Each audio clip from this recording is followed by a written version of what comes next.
Hey everybody, welcome back to the K2N Online Paddle School. We are back here on YouTube, and this week we're talking about some on-land exercises and movements that will help train you to move your hips more effectively. Last week we spoke briefly about common exercises in the gym, not adequately and effectively teaching you how to rotate your body through movement. These exercises would be the bench press, the pull-up, the squat, and the deadlift, where we square up and stand into the movement. All of these things keep the shoulders square, meaning they are side by side as we start and complete these motions. As we go through paddling, we talked about creating leverages and making pivot points. We have to rotate the body through those motions. Already, as I'm in this rotated position, none of the exercises that I just described are adequately training you to do these movements. Utilizing exercises in the gym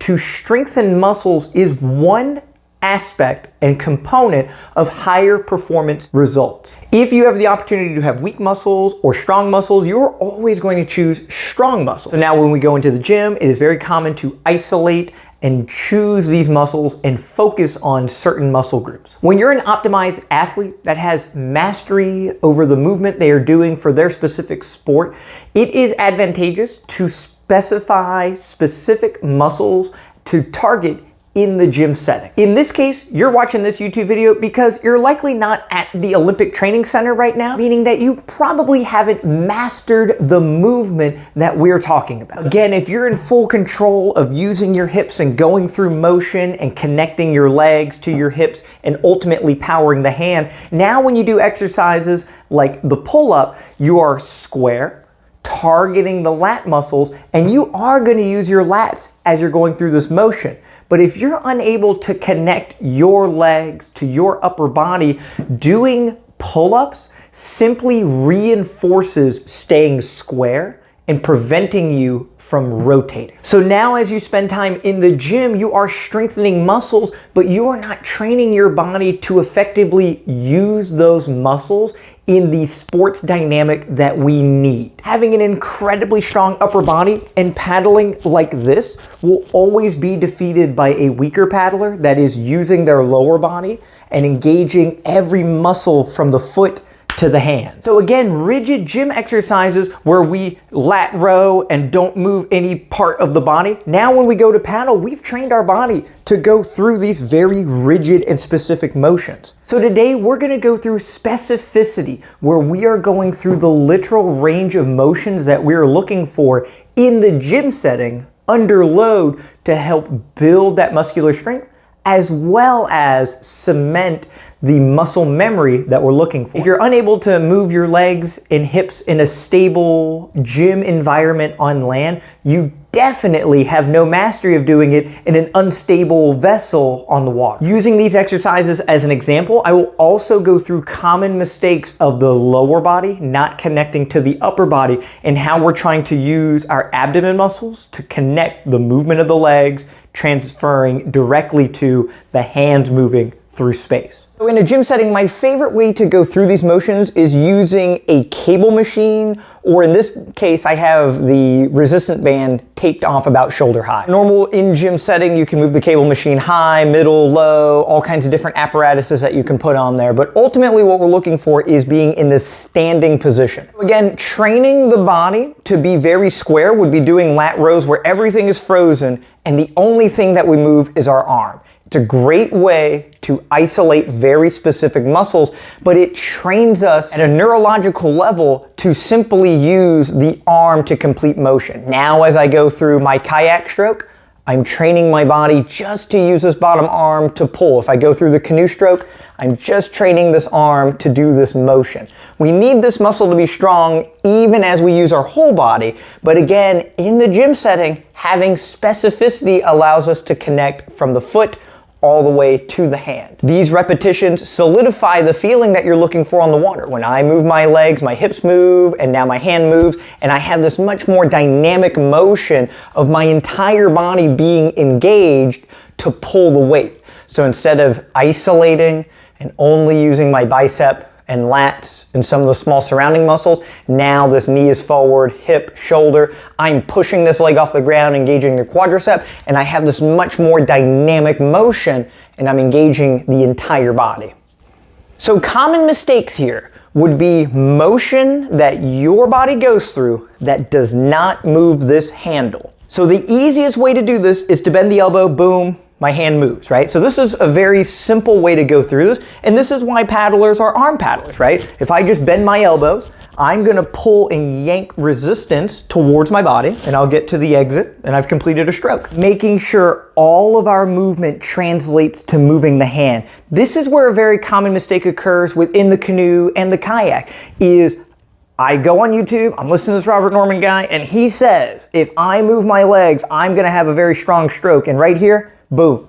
Watch me bicycle my legs back and forth here, but my hand isn't moving, right? This means that the force that I'm creating with my lower body has not properly transferred through the spine to the shoulder, elbow, hand to move this, right? If I do that correctly, it'll look like this, where I've turned and we can see my hand moves through space here, right? My legs are now pulling this bottom hand in the direction that I want. But I can do the same thing here and disconnect. What's happening here is your hips can move independently of the thoracic spine. I can do the cha-cha with my lower body, and none of this is translating to moving my hands around. Only by keeping everything very stiff, now this top hand moves through space as my hip goes through. So doing this properly looks like so, doing this improperly looks like this. And many people have a very natural tendency to doing that. They focus so much on their lower body and they're moving their legs exactly how you want them to, but it's not connecting through the whole body. And this is where specificity in the gym setting allows you to be in control of your body and go through these motions exactly how you want. So a great way to test that you're doing this properly is keeping the elbow joint extended and trying to move the hand as close to the body as you can by moving the lower body and turning your sternum towards your hand. So as I go through this, I've connected my body and my lower body to my hand, and we can see that it moves through space. Ultimately, we want to complete this motion by bending the elbow, but we want to bend the elbow last. It is very common to pull it first and then to try and turn late, but you still only just used your arm to do the motion, right? We want to turn and pull last, right? There is a harmony and a synchronization of power that is occurring. We're allowing the legs, the hips, and the shoulders to move first, then the small joints, the shoulder, the elbow, the wrist last. If you use the small joints first, they have to deal with the most amount of load up front, and these muscles get overworked. This leads to tendonitis, golfer's elbow, tennis elbow, and this can be a career-ending injury here just because we're arm paddling too much. Letting these joints work last is the success of using all of these joints first and making sure it transfers directly to hand motion. We can take these exercises at many different angles to target different sides of the body and target different movements as well. Last one is a standing row, and the next one we're going to do is a standing press, which looks very much like a punch. I like to have my back leg back on this one just to give us a little additional stability as we're going through. As the weight gets heavier, if you have both feet side by side, it's easy to lose your balance backwards. Having the support leg in the back helps with that. You are still engaging at the hips to turn the shoulders, and the same idea here. If I turn my hips, man, I am pumping my legs so good. I am getting the hang of this paddling thing. It's not equating to moving what we need to, which is the paddle. Connecting the whole body as this leg extends, this hip is gonna move, this shoulder is gonna move, and my hand is gonna travel through space as I turn into the motion. So simply going back and forth here signifies that you have connected your lower body to your upper body, and this ends up being the top hand pushing through the motion. Then you can complete this motion with an arm extension coming all the way out. Again, the elbow extends at the end of the motion. If you time it all correctly, you'll be able to extend out a lot of weight. If you try and push this arm forward first, it is dealing with a ton of pressure, and it might not be able to deal with it by itself. The success of the lower body backs up and powers this top hand to go through the motion much easier. Again, a normal standing press would be keeping everything square and locked and just extending this out. Yes, we are targeting very similar muscles and strengthening them, but you're not taking the time to train all of these joints to complete one simple task in a fluid and dynamic way. So one of the rotational sports backgrounds that I have is playing a little bit of amateur racquetball. So being able to hit the ball, it's very much like a golf stroke, right? You're turning your whole body, my legs move, my hips move, you wind up with the racket in your hand, you go through, you hit, follow through. You can see how much rotation is involved in setting up and following through. In that you have different classifications of players, C level, B level, A level, elite, and the open. And the difference between each category is how well they rotate. C and B players simply use their arms and go through the motion like this. A lot of guys are big and muscular and they can wallop the ball really well. As you get into the A and elite, you'll see them being able to rotate and time their motion much better. Sometimes the follow through isn't as strong. They stop halfway through and some of that motion and ball speed is limited from that. At the open level, being able to turn your whole body into it and slam into it, all of these things come from a rotational force. And so in the gym setting, trying to do bench press and pull up, none of that was helping with this very big motion that I was trying to go through. And so going to the cables is where I found turning the whole body as you pull, turning the whole body as you push. All of these things translate over directly, especially while pulling. If you're trying to emulate the Surfski and the Kayak, having both feet side by side gives you this bicycling motion, which is very transferable. If you're paddling in the OC6 or the Dragon Boat, being in this lunge stance with the opposite leg forward and going through this motion, all of this is great. You can specify the motion that you're in directly. Getting even more transferable, you can sit in a chair, do the same exact thing, one knee forward, pulling, pushing off the leg, turning into it, making sure the lower body is moving this hand and moving the resistance through space. All of these things are configurable based on what you're trying to learn. You can also change the height of the cables. Right now I'm in a fixed position that's shoulder high. You can pull from low to high, high to low. You can do it kneeling, you can sit on the ground. There are so many different variations that you can work on. Ultimately, moving the legs to move the hips, to move the shoulders, to power the hands through space. That's all you're looking to do. Some people have an affinity of finding this motion easier while standing. And doing it sitting is almost like learning a new language. So you have to spend time doing the one that you're weak at. For me, standing, moving the legs is instantly transferable even if I sit on the floor. But everybody's not the same on that, right? So you're gonna find that maybe you do need to sit all the way on the floor, have the cables very low, and go through these same motions to get a feel for what you're trying to accomplish. One of the last ones that we'll go over is a true torso rotation where you have two hands on your cable, sternum facing the point of pressure, and using your hips and turning away from that. I don't want my band to break here, so we'll go across like so.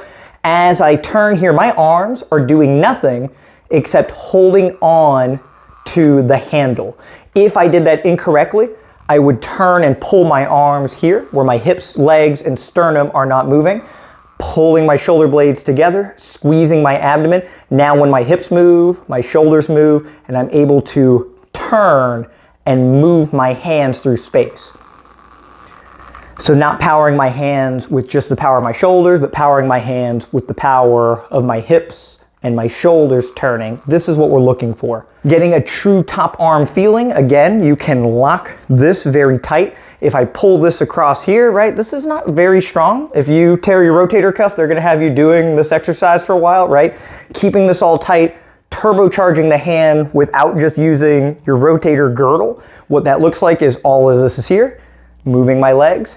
Now as I go through this motion, I'm holding a very specific position and I'm powering my hand with my legs and my hips.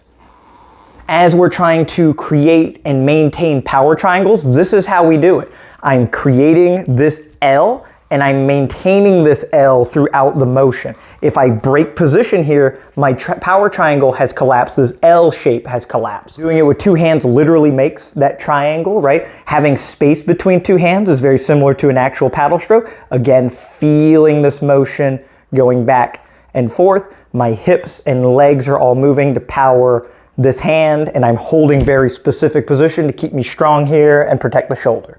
Excellent. I hope those off-water exercise examples help you try to structure and configure specificity in the gym to help you with learning this hyper-specific motion we're looking for on the water. Don't forget, on the K2NOnlinePaddleSchool.com, with your monthly subscription, we have at-home off-the-water exercises that goes over all of this, with more examples to go through as well. Learning movement off the water in the home setting with a minimal amount of exercise equipment. It's right there on the website. That comes alongside with all of the technique videos, all of the drills, all the different disciplines. We have everything you can need. Check out the website today. Another shout out to our monthly sponsors. What I'm also going to do, so they've been here on the wall, we got 2 more since last week. I'm going to write their names right here, so it's going to appear magically in post-production right here. Thank you all so much for being part of the YouTube membership. We don't offer a whole lot. I hope this shout out is enough to keep you guys interested. Again, a small thing that helps keep this channel alive. Don't forget to check out the Paddle Pursuit podcast, found right here on YouTube, also on Apple and Spotify. Thank you all so much for the support, and we'll see you all next week.